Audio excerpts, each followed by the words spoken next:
interested in what A Course in Miracles has to say about becoming free of the past so that you might live more completely in the present. And so that takes the form of section 13.6, finding the present. And I've used this diagram before. It's not perfect, but you get the idea that in the present, the meanings and the value and importance of the present moment take on a huge significance, which is much different than the ego would have us skip over the present and look into the past and with fear into the future. So hello and welcome to Miracles on High Plains. My name is Jonica and David is our reader today. To perceive truly is to be aware of all reality through the awareness of your own. But for this, no illusions can rise to meet your sight, for reality leaves no room for any error. This means that you perceive a brother only as you see him now. His past has no reality in the present, so you cannot see it. Your past reactions to him are also not there. And if it is to them that you react, you see but an image of him that you made and cherish instead of him. In your questioning of illusions, ask yourself if it is really sane to perceive what was as now. If you remember the past as you look upon your brother, you will be unable to perceive the reality that is now. Mm-hmm. Wow, so profound. There's a couple of key ideas I'd like to highlight here. One is this truth that reality leaves no room for any error, which is to say that in relating yourself to another person, to your brother, you can only do that truly in the present moment. Any references that we might have in our mind to his past grievances or past errors or judgments are going to interfere with being present to the moment and the possibilities in the miracle of now. It's going to block that. So a big part of understanding what we're reading today is about removing the blocks, and his past has no reality in the present. The past will be the focus of what we consider to be our obstacles to perceiving truly. And we read in previous sections that when you do make references to someone's past, that what you're actually doing is searching inside your own mind of your own judgments and grievances. That's where the image of the other person that's in the past exists, and it's choose the words carefully.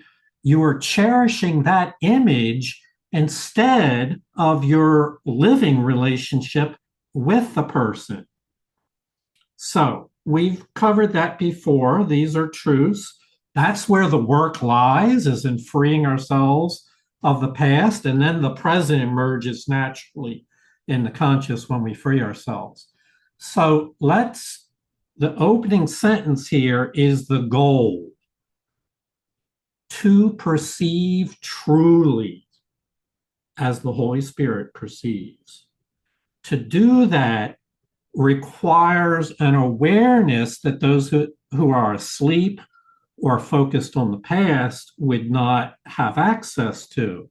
To perceive truly requires that you become aware of your own reality, of your own inner light. And in so knowing that the light is within you, accepting the atonement for yourself, you also understand that it's true for everyone else. And that allows you to be aware of what really counts is the present moment awareness of reality of who we are and who we are in relationship to others. So we'll elaborate on what all that really means as we go through this section. I just want to comment on one of the lines in this paragraph that just spoke to me so well. Ask yourself if it is really sane to perceive what was as now. How profound that sentence is to me. It is. That's a definition of insanity. Yes. Anyway, okay. And it reminds me, David, that that's the last thing the ego wants you to do is ask yourself that question, to honestly ask yourself, is it really sane to be perceiving the past as if it's now? Because the answer would be pretty obvious, intuitively obvious. Thank you. Mm-hmm. You consider it natural to use your past experience as the reference point from which to judge the present. Yet this is unnatural because it is delusional. When you have learned to look on everyone with no reference at all to the past, either his or yours as you perceive it, you will be able to learn from what you see now. For the past can cast no shadow to darken the present unless you are afraid of light. And only if you are would you choose to bring darkness with you. And by holding it in your mind, see it as a dark cloud that shrouds your brothers and conceals their reality from your sight. So in order to really grasp what this section is talking about, the idea of a reference point I find very helpful. Think of it as your point of view. It's the stance of your mind from which you look out on the moment, on the world. And the ego's reference point is very clearly in the past. And as it says here, in this world, people consider it natural to use the past as a reference point. And therein is the error. It's unnatural. It's delusional, for the past is gone. And so the work begins, your part. There's the Holy Spirit's part and your part. Your part is to be willing to look on everyone with no reference at all to the past. That's a choice that only you can make and that you must make in each opportunity that arises. Because if you don't make that choice to look upon others with no reference to the past, then you will instead become focused on the shadows of the past. That would be the poor choice. And so now we've identified what our choices are. What we haven't said yet in this paragraph is that the Holy Spirit has her own reference point to offer us. It's not found in the past, it's found in the present. It was referred to in the previous section as the reference point beyond delusions. It's the one point from which you can be free. It's really amazing, the properties of present moment awareness. It's the only place you can be happy. It's the only place you can be free. It's the only place you can practice forgiveness, the only place in which you can heal. It's the only place in which you can have a holy encounter, a holy instant, a holy relationship is in the present.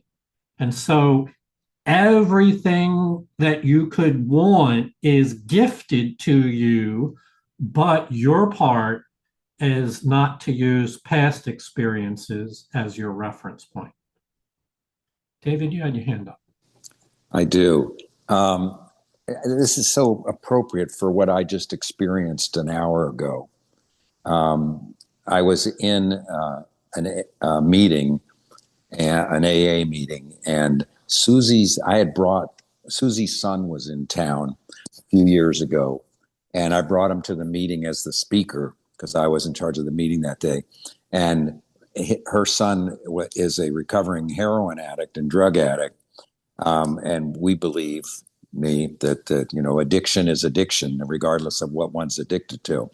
And he was speaking, and one of the older guys, who was a long time, 10 minutes into his talk, he just got up and walked out of the room, out of the meeting.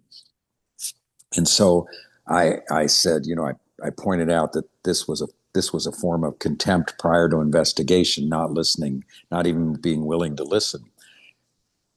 Today, now we're talking like a year or two later, this buddy of mine comes up to me after the meeting and he says, when so and so talks, do you have like a bad feeling? Because I do, and every time he gets ready to talk, I think, here's that guy who was a jerk, to Susie's son. I see the past every time he speaks. But I was also almost going to get up and walk out while he was talking. And I said, no, you sit here, you listen, okay? Just behave. So he comes up to me afterwards and he says, remember when so-and-so got up and walked out when that person you brought to speak was speaking, and how bad it was? And he said it. And I used to have such a resentment against him. And he said, and now I come to this meeting. I don't come very frequently, but every time I come, I look forward to hearing what he's going to say because I've changed the way I see it. And that's exactly what's going here. I'm looking on him with a reference to the past, so I can't see the now. I mean, I make myself do it because I recognize, hey, that's not right. You got to be open. You got to be more loving. You got to be more in the course, less ego involved and more present. But it just happened an hour ago, so I'm reporting. Yeah, thank you for sharing that. It's true. The world considers it natural to use the past as a reference point. So we all have to learn a new reference point. That's what this section is all about. This darkness is in you. The Christ as revealed to you now has no past, for he is changeless, and in his changelessness lies your release. For if he is as he was created, there is no guilt in him. No cloud of guilt has risen to obscure him, and he stands revealed in everyone you meet because you see him through himself. To be born again is to let the past go and look without condemnation upon the present. The cloud that obscures God's Son to you is the past, and if you would have it past and gone, you must not see it now. If you see it now in your illusions, it has not gone from you, although it is not there. Mm-hmm. So this is an excellent opportunity to focus on one of the attributes of the present. Remember, we think it's natural to use the past as a reference point, so we have to learn to use the present as our reference point. We have to acquire, some would say reacquire this ability to focus on the now. And one of the attributes of the now is its changelessness, meaning that it is not volatile.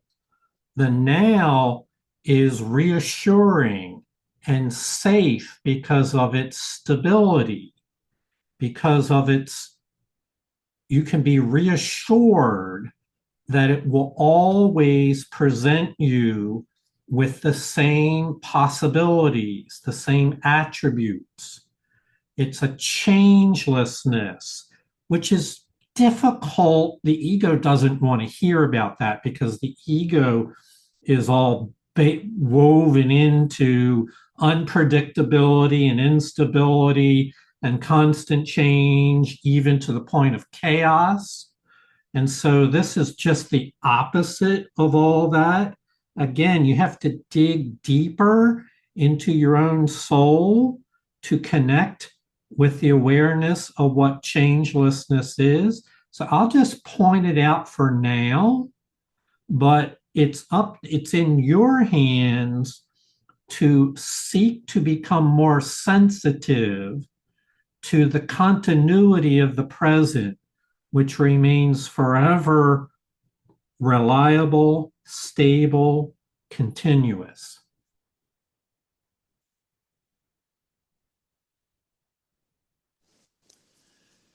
Time can release as well as imprison, depending on whose interpretation of it you use.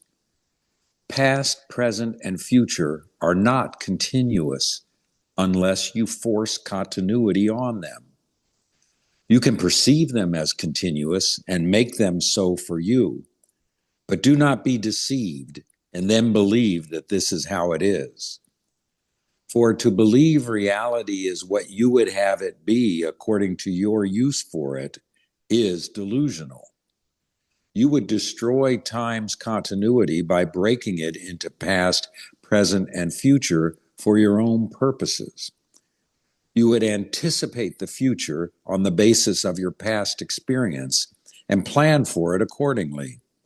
Yet, by doing so, you are aligning past and future and not allowing the miracle, which could intervene between them, to free you to be born again. Mm-hmm. So we said before that we have a part to play in whether or not we experience the present.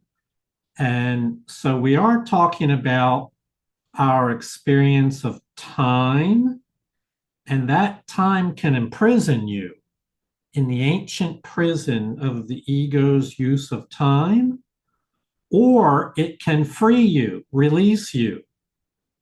It depends entirely on whose interpretation, whose reference point you are using.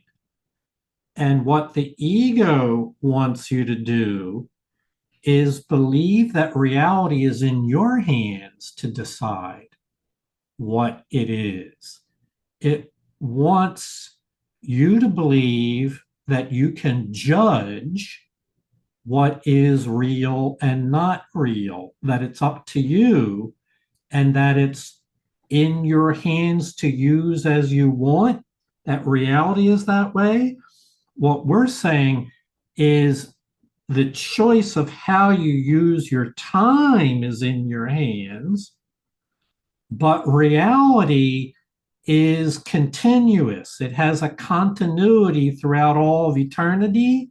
It is beyond your choice. We could say at best, you can accept reality or go to sleep to it, but you can't produce reality or change it. It simply is already. And so our choice becomes whether or not we're going to participate in reality. So, this is why the Course is applicable to every day of your life, even every hour, because you can be released in time or you can be imprisoned in time, all depending on the choice of interpretation that you make. The miracle enables you to see your brother without his past and so perceive him as born again. His errors are all past, and by perceiving him without them, you are releasing him. And since his past is yours, you share in this release. Let no dark cloud out of your past obscure him from you, for truth lies only in the present, and you will find it if you seek it there. You have looked for it where it is not, and therefore have not found it. Learn then to seek it where it is, and it will dawn on eyes that see. Your past was made in anger, and if you use it to attack the present, you will not see the freedom that the present holds. What really caught my attention, speaking about the miracle, you have looked for it where it is not, and therefore have not found it. So the way that's shown up in my life is an event happens that maybe doesn't go well. I get upset and everything, and now it's over, and I'm off on my own, and I'm replaying the event, ruminating. I have regrets with perhaps with something I said. I regret that this relationship was strained. I have some judgments perhaps about what the other person did. So now I'm looking to remedy it. This is after the fact. I'm looking to remedy the problem that's in the past. Do you see how looking for forgiveness that way is not is an inappropriate place to look? What the miracle would do is shift us into a present moment awareness so that as those situations arise, because they do, we know they do. We say things or somebody else says something, it's misunderstanding, there's ill feelings. As it arises, to be awake in that moment so that we make a better choice right there and just say, I misspoke. I take back what I just said. I'm sorry. I didn't mean that. Let me say that again. Or however you're directed to respond in that moment so that you don't have to save all the remedy seeking for later and then get all upside down in this matter. The truth lies only in the present.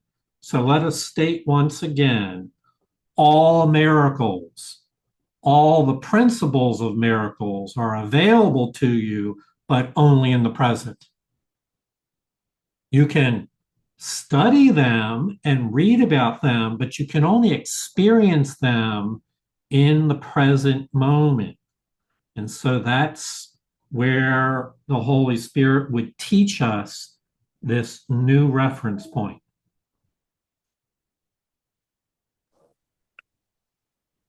Judgment and condemnation are behind you, and unless you bring them with you, you will see that you are free of them. Look lovingly upon the present, for it holds the only things that are forever true. All healing lies within it because its continuity is real. It extends to all aspects of the sonship at the same time, and thus enables them to reach each other.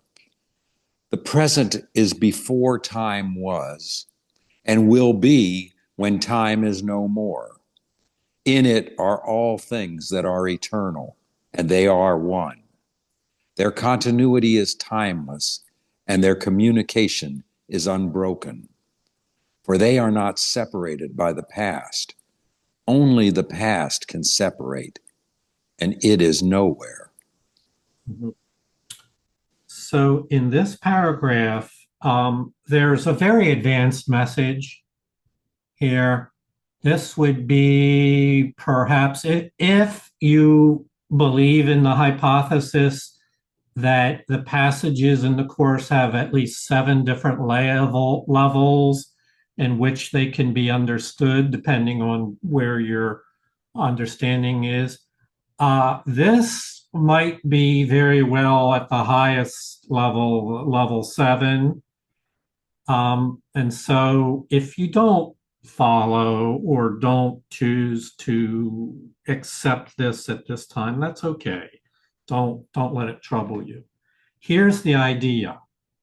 We're talking about present moment awareness, and we're talking about being in the reference point the Holy Spirit would teach, a loving reference point, looking, being miracle minded in the now. It holds the only things that are forever true. Reality can be experienced only in the now. All healing lies there. It has a continuity to all of reality, which is not understandable by the human mind that wants to focus on time and space, but is a reality that transcends time and space. In that moment, all of creation, all aspects of the sonship are alive and experiencing that moment right then. And I'll illustrate this in a minute. And thus, they are interconnected through the one mind of all creation. They are in a state of eternal oneness in the present moment. Not because you understand these things or are responsible. That's the way the reality works.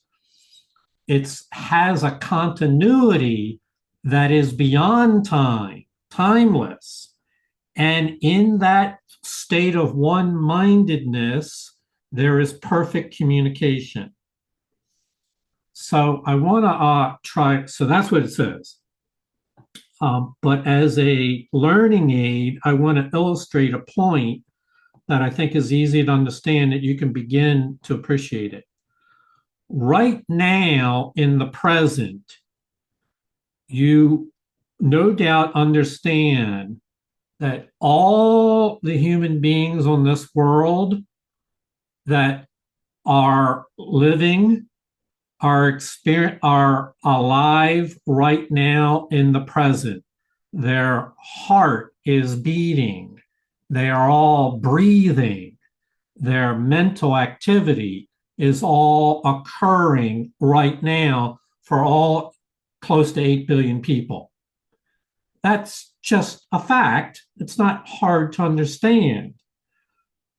That's on the physical plane that I'm referring to, but it's an example of a truth about the properties of the present, that where all aspects of, in this case, of humanity are alive and breathing at the same time. On the, now I'm switching now from the physical plane to the spiritual plane, there are also properties of the one mind of all creation and of the ability for the creator and all creation to be in communication with each other. All of that is unbroken in this timeless present moment.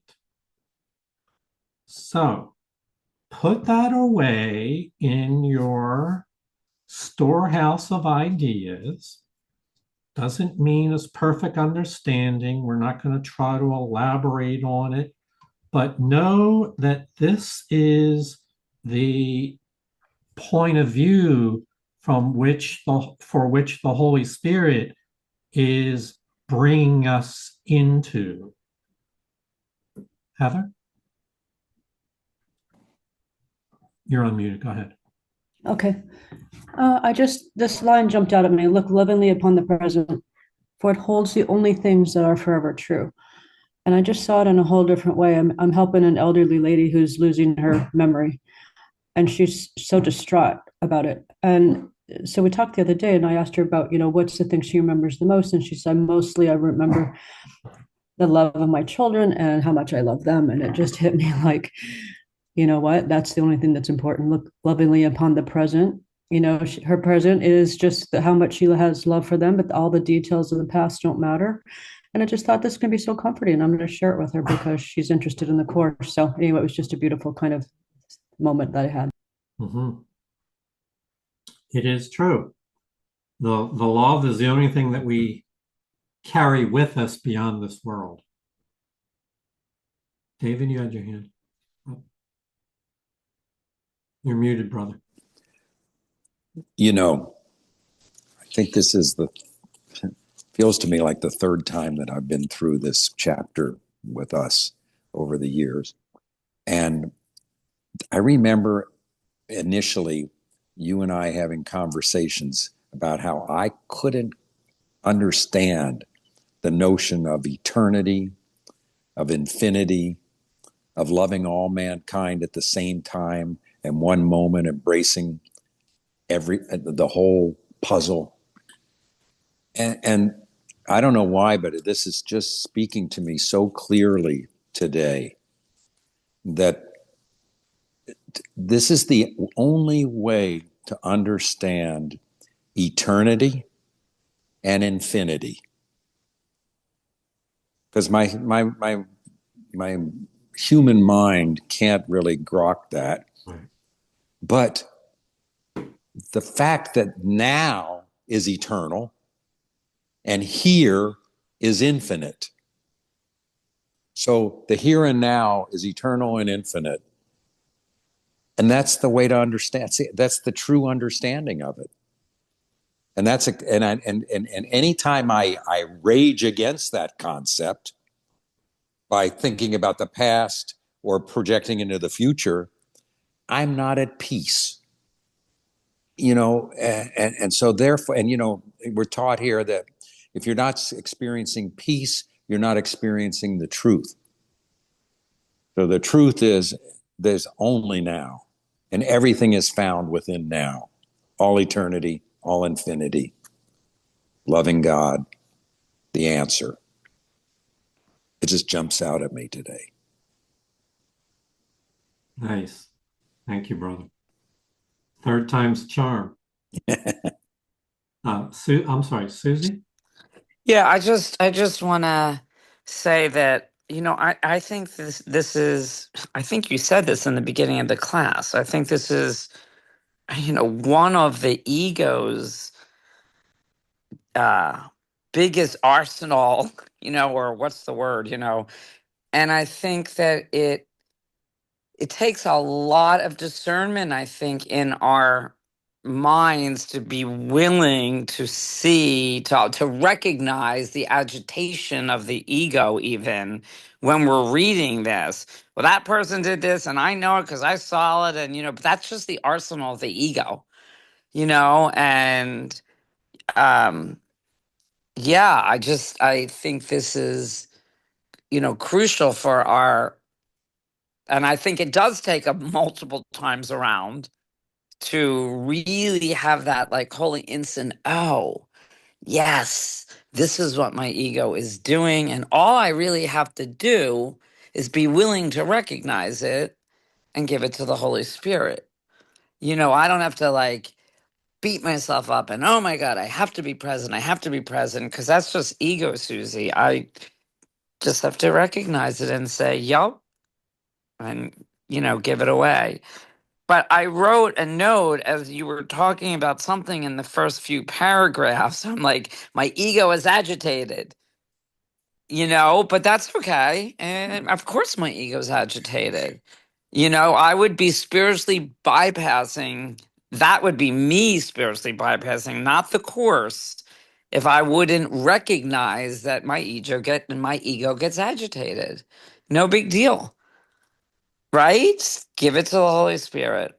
Anyway, this is a fabulous section. Yeah. Because it's one of the ego's biggest ploy. It is. Thank you, Susie. Paul, you had your hand. Oh, yeah, just very quickly, Donica. The paragraph says it extends to all aspects of the sonship. Could you elaborate on the aspects for me? I must have missed that. Oh, Paul, we should be a team because you asked the questions that are in the next few paragraphs. Oh, I'm sorry. We'll just. So you tuned in correctly, Paul, to the term that I'll just point out here and then we'll elaborate as we go on. We're talking about aspects of reality. Think of it Paul, in terms of getting a glimpse into something like the infinite, which is much bigger than we can comprehend, but you get a glimpse at one aspect of that reality, such as the miracle, such as forgiveness, such as healing. You get a glimpse, but not seeing the whole picture quite yet. And we'll carry that further as we go on in the reading. The present offers you your brothers in the light that would unite you with them and free you from the past. Would you then hold the past against them? For if you do, you are choosing to remain in the darkness that is not there and refusing to accept the light that is offered you. For the light of perfect vision is freely given as it is freely received, and can be accepted only without limit. In this one still dimension of time that does not change, and where there is no sight of what you were, you look at Christ and call his witnesses to shine on you because you called them forth. And they will not deny the truth in you, because you looked for it in them and found it there. Mm-hmm. So another way to understand this is, where do we find the light? We find the light in the present. You experience spiritual illumination, understanding, appreciation, gratitude in the present. You cannot find it anywhere else. So when we talk about the light of perfect vision, is a gift that is freely given, and it's given to you that you could experience it along with others. It can be and it has one property that is very lofty, and that is that it can be given and received only without limit, meaning you should not try to put it into a little box of understanding and say this light, this present is blah, blah, blah, blah, blah. I've got it. I understand the whole thing. This goes back to your question, Paul, about an aspect of reality. We understand that we're getting a glimpse at one aspect of reality, but that reality itself is unbounded by anything that our mind could ever conceive. And so there's a humility there. I do not understand this reality, but I can experience in the moment a glimpse of what that's like. And we're going to talk more and more in subsequent chapters about this glimpse, this holy instant.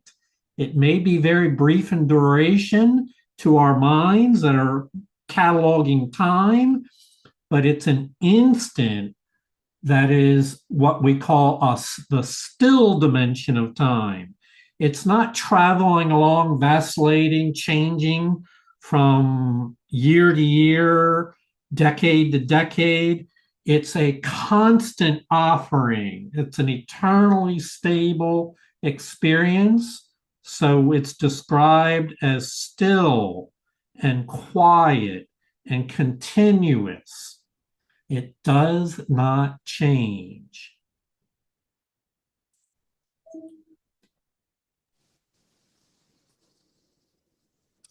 Now is the time of salvation, for now is the release from time.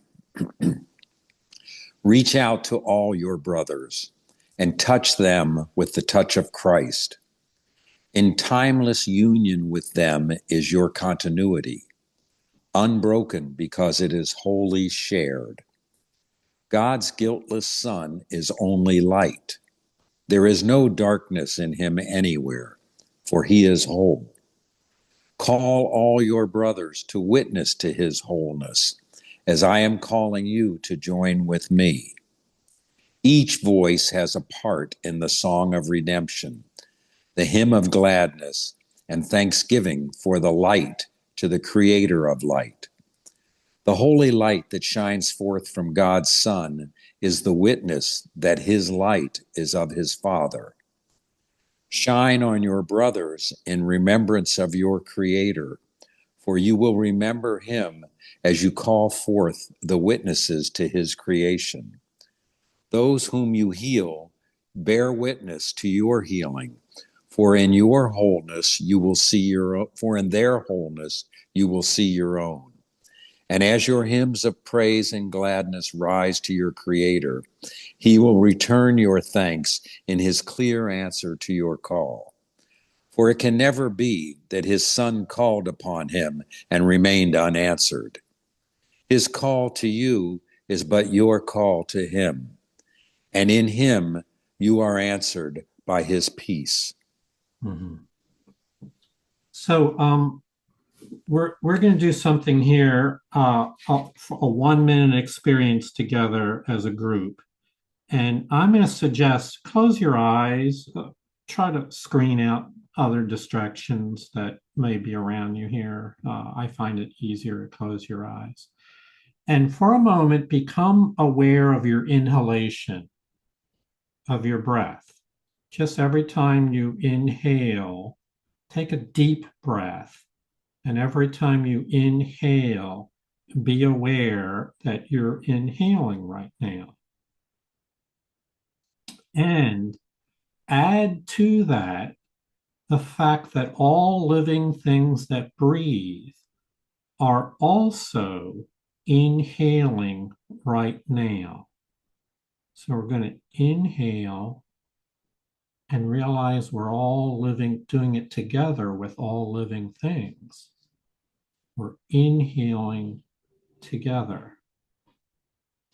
Well, right there, thank you. That's the experience. It's an awareness that you can be aware of others that are not in your physical environment, and that there are things that we are doing together. For instance, we're all on this planet moving through this solar system and this galaxy together.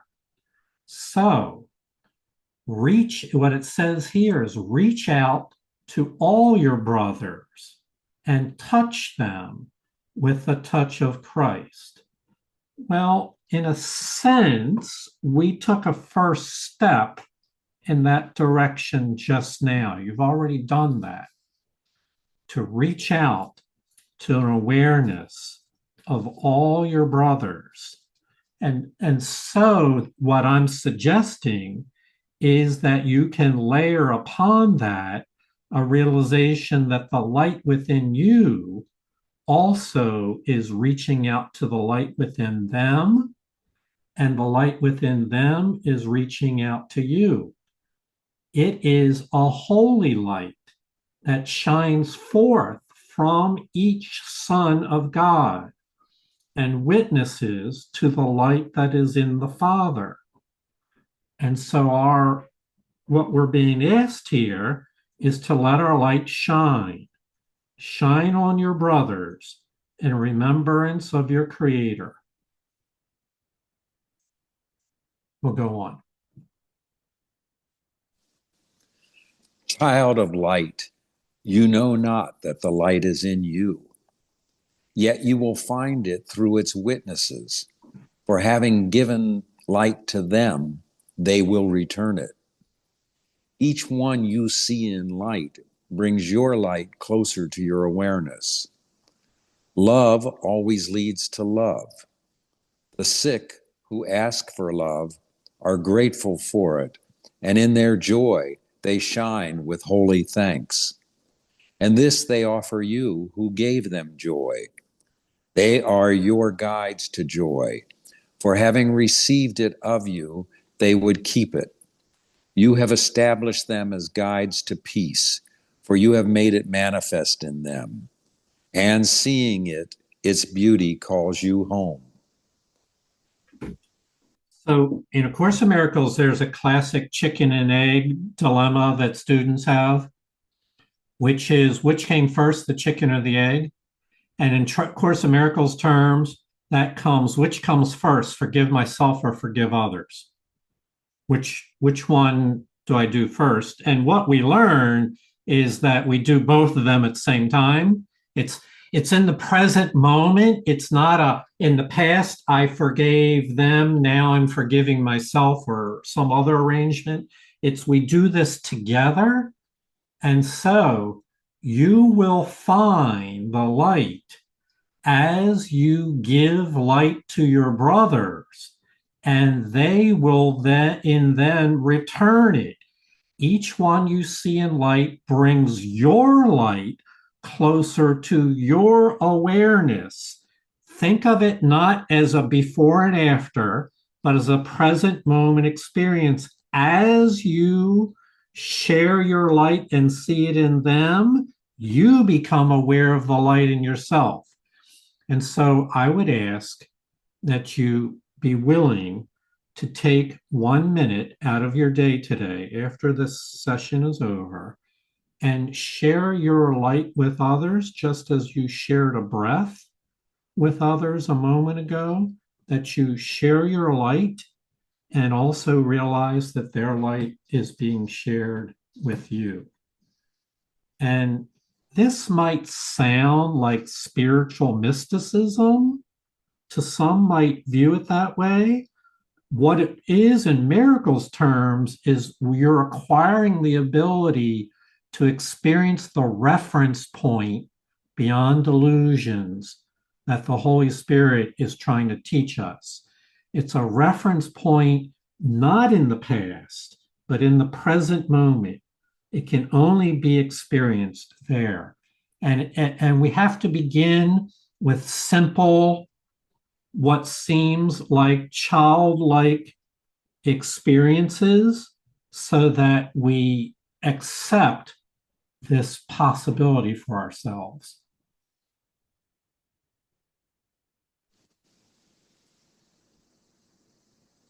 Here you go.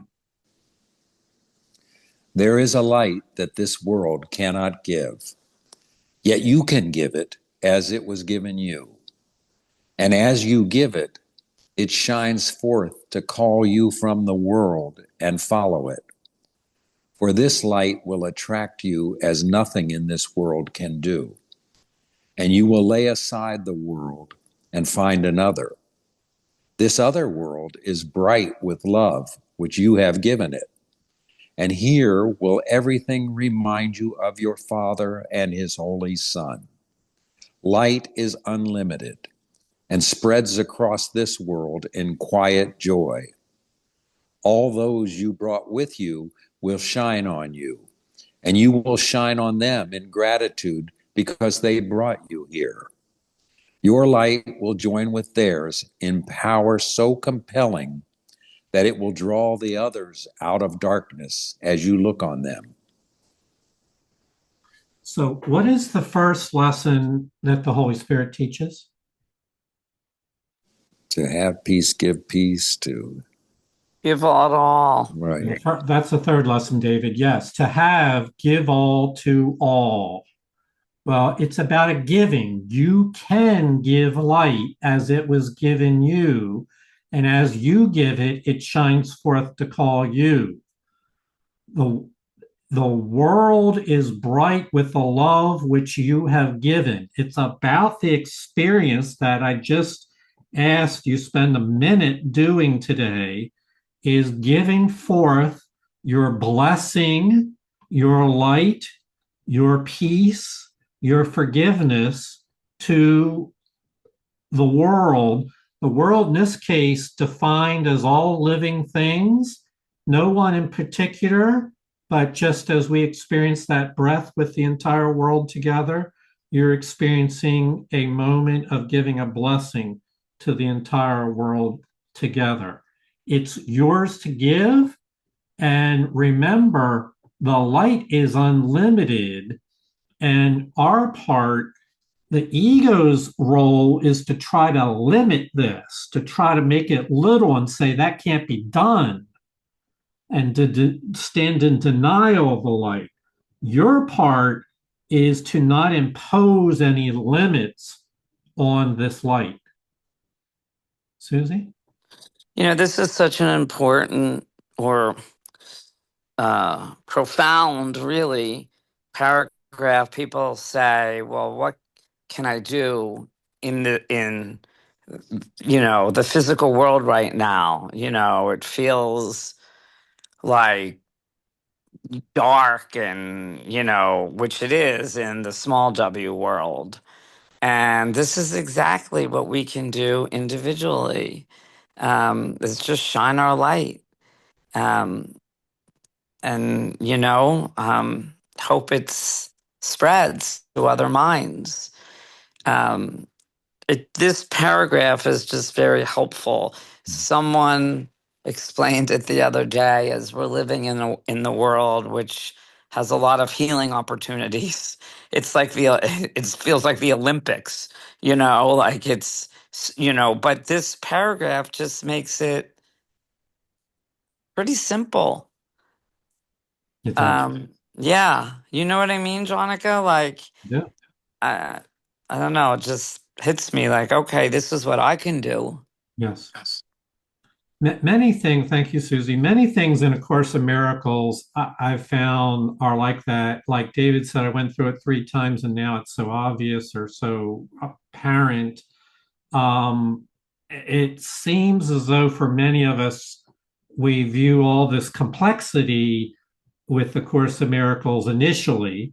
And as we undo all the things that are tendencies of our mind to make things complex, we come to the point eventually that's very calming and reassuring. It's also very simple. And that's indeed what the present moment awareness will do. It makes things seem very simple. Awaking unto Christ is following the laws of love of your free will and out of quiet recognition of the truth in them. The attraction of light must draw you willingly, and willingness is signified by giving. Those who accept love of you become your willing witnesses to the love you gave them, and it is they who hold it out to you. In sleep, you are alone, and your awareness is narrowed to yourself, and that is why the nightmares come. You dream of isolation because your eyes are closed. You do not see your brothers, and in the darkness, you cannot look upon the light you gave to them. So, very simply, there are laws of love which are not difficult to understand. They're just not taught by the world. The laws of love is that you must give willingly and that your willingness is indicated or signified by your giving. In other words, the willingness is complemented by your giving. It needs a complement, which is the experience of it. You can be willing in theory, but your giving is an actual experience. And so, and then that brings into play the brotherhood, which then acknowledges the love you gave them, not in the external world, but it's acknowledged on the level of your soul.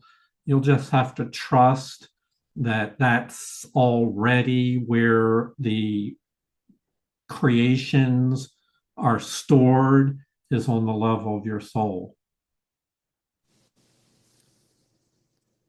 And yet, the laws of love are not suspended because you sleep, and you have followed them through all your nightmares and have been faithful in your giving, for you are not alone. Even in sleep has Christ protected you, ensuring the real world for you when you awake. In your name, he has given for you, and given you the gifts he gave. God's Son is still as loving as his Father. Continuous with his Father, he has no past apart from him. So he has never ceased to be his Father's witness and his own. Although he slept, Christ's vision did not leave him. And so it is that he can call unto himself the witnesses that teach him that he never slept. Mhm. The contrast is just jumps out on the page from me. In truth, we are the creations of the Creator. We are continuous with the Father, and we have no past apart from the Creator. While in contrast, the ego says, oh, you do definitely have a past apart from the Creator. And being separate, you are no longer continuous with the Creator. Right there, it jumps out that those are the two different reference points. Do we have a past that matters, that's meaningful, that's real? Or do we have this present moment reference point that is congruent with the Creator and all of creation? That's where the giving and receiving occur, to give all to all, right there in the present moment. That's where the miracle occurs. That's where the principle of miracles apply. So thank you, Kim. Thank you for being here. So my friends, we're going to wrap up here.